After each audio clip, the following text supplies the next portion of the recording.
in the 1960s, when the state of California made the Hill-Burton funds available to hospitals that were 40 years old or older, Sister Mary Joanne DeVincenzi, who is still with us today at the hospital, was the administrator.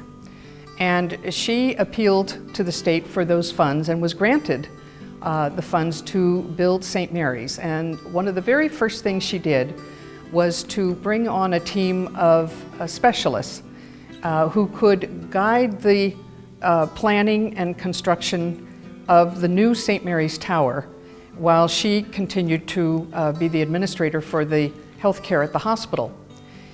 She had asked that this particular team send a letter out to as many of the former patients as possible to identify, in terms of constructing a hospital, what is it that they would like to see if they were to become a patient at St. Mary's once again. And the overwhelming majority of the responses that came in indicated that patients would like to have their private space, their private room.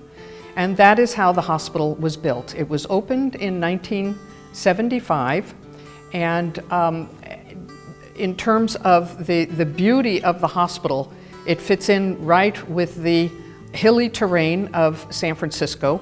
The north side of the hospital overlooks the Golden Gate Bridge and the bay, and the south side of the hospital overlooks the University of California, the University of San Francisco, and again over Golden Gate Park to the Pacific Ocean, with the east side of the building looking over onto the downtown district and beyond the Oakland Hills.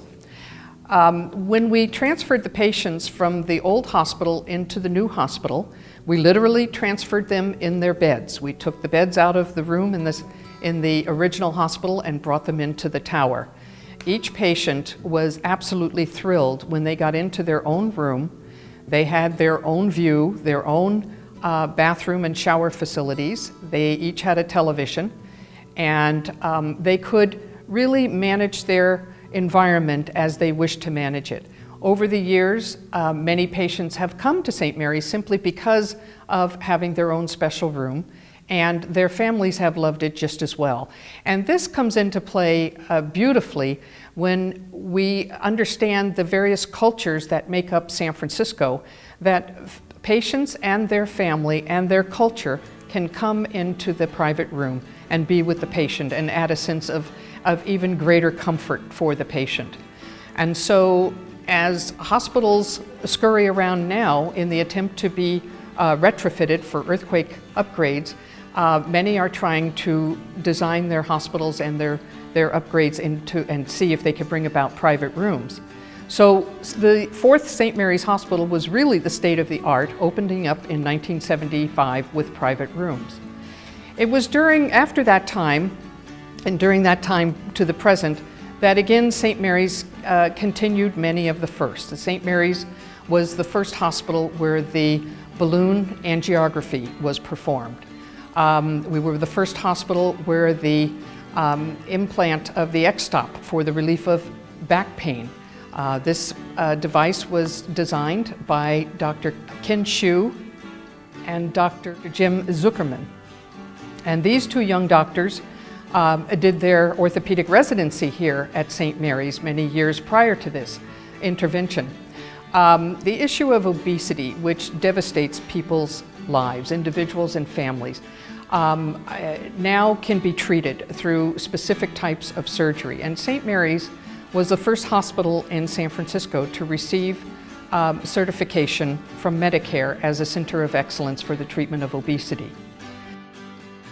You know, the quality of kindness that is present in our mission statement, in our vision statement, in our core values, really relates to the dignity with which we see each patient and with which we see each other here at St. Mary's.